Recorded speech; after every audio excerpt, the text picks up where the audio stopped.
Kekompakan ditunjukkan oleh Menteri dan Wakil Menteri Kabinet Merah Putih Pemerintahan Presiden Prabowo Subianto dan Wapres Gibran Raka Buming Raka.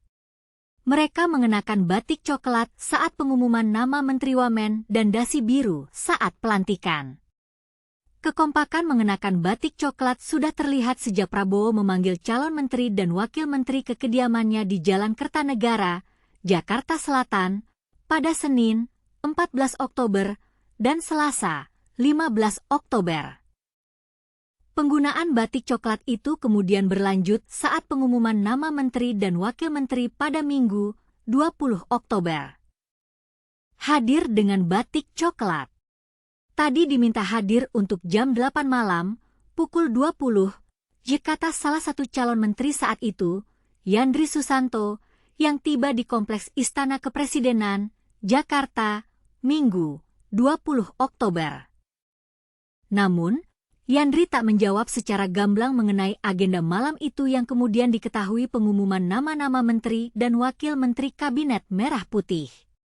Yandri yang mengenakan batik nuansa coklat menunggu pengumuman langsung dari Prabowo. Kita tunggu acara apa yang disampaikan Pak Prabowo, ujar Yandri yang kemudian menjadi Menteri Desa. Hal senada juga disampaikan Djafri Syamsuddin, yang kemudian menjadi Menteri Pertahanan. Dia mengaku diminta datang ke istana untuk mengenakan batik coklat pada malam pengumuman menteri dan wakil menteri Kabinet Merah Putih. Saya belum tahu, saya diminta datang jam 8 pakai baju coklat, ujar Djafri. Kekompakan Kabinet Prabowo Gibran berlanjut pada saat hari pelantikan menteri dan wakil menteri. Para menteri laki-laki mengenakan jas hitam dan dasi biru muda saat pelantikan. Karena tadi diumumkan dari Sekretariat Kabinet ada dress kodenya untuk menggunakan dasi warna biru muda. Jadi kita menggunakan warna biru muda semua, ujar Menko Infrastruktur, Agus Harimurti Yudhoyono, AHY, di Kompleks Istana Kepresidenan, Jakarta, Senin, 21 Oktober. Sementara untuk Menteri Perempuan, dress kodenya adalah kebaya. Menteri Pariwisata Widianti Putri Wardana mengenakan kebaya biru donker, sementara Menteri Keuangan Sri Mulyani terlihat mengenakan kebaya krem. Sebagai informasi, ada 48 menteri dan 56 wakil menteri yang dilantik Prabowo. Para menteri dan wakil menteri itu berasal dari latar belakang mulai dari ketua partai, akademisi hingga purnawirawan TNI dan Polri. Veronica Tan resmi dilantik sebagai Wakil Menteri Pemberdayaan Perempuan dan Perlindungan Anak di Kabinet Merah Putih Prabowo Gibran.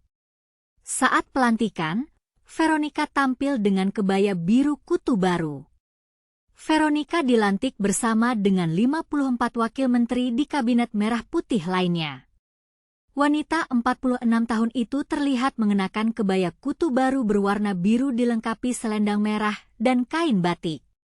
Terlihat dalam tayangan siaran langsung pelantikan Wakil Menteri Kabinet Merah Putih Prabowo Gibran yang berlangsung di Istana Negara, Senin, 21 Oktober, Veronica Tan didampingi putranya, Nicholas Shawn Purnama, saat dilantik menjadi Wakil Menteri Pemberdayaan Perempuan dan Perlindungan Anak. Nicholas Shawn merupakan anak sulung Veronica Tan dari pernikahannya dengan mantan Gubernur DKI Jakarta Basuki Cahayapurnama alias Ahok. Nicholas terlihat muncul mendampingi ibunya usai momen pengambilan sumpah jabatan. Setelah pengambilan sumpah jabatan, para wamen disalami satu persatu oleh Presiden Prabowo dan Wapres Gibran Raka Buming Raka. Para wamen yang dilantik ini tampak didampingi oleh pasangan atau anggota keluarga mereka. Sosok Nicholas Shawn yang memakai setelan jas dan dasi hitam pun tertangkap kamera sebagai pendamping Veronica Tan. Presiden Prabowo tampak berbincang sejenak dengan Veronica Tan dan Shawn. Keduanya tampak tersenyum hangat selama berbincang dengan Prabowo. Menjadi Wakil Menteri Pemberdayaan Perempuan dan Perlindungan Anak, Veronica Tan dikenal aktif berkegiatan sosial setelah bercerai dari Ahok. Saat ini dia merupakan Ketua Yayasan Kanker Indonesia, YKI, DKI Jakarta. Veronica juga pendiri yayasan non-profit, Yayasan Waroeng Imaji, yang bertujuan utama untuk membina dan menyalurkan minat dan bakat anak-anak Rusun DKI Jakarta dalam bidang seni budaya, keterampilan, dan meningkatkan literasi. Bagaimana Anda berpikir tentang kekompakan Kabinet Prabowo Gibran? Apakah Anda setuju dengan pilihan dress code-nya? Bagaimana Anda menilai tentang Veronica Tan yang dilantik sebagai Wakil Menteri Pemberdayaan Perempuan dan Perlindungan Anak?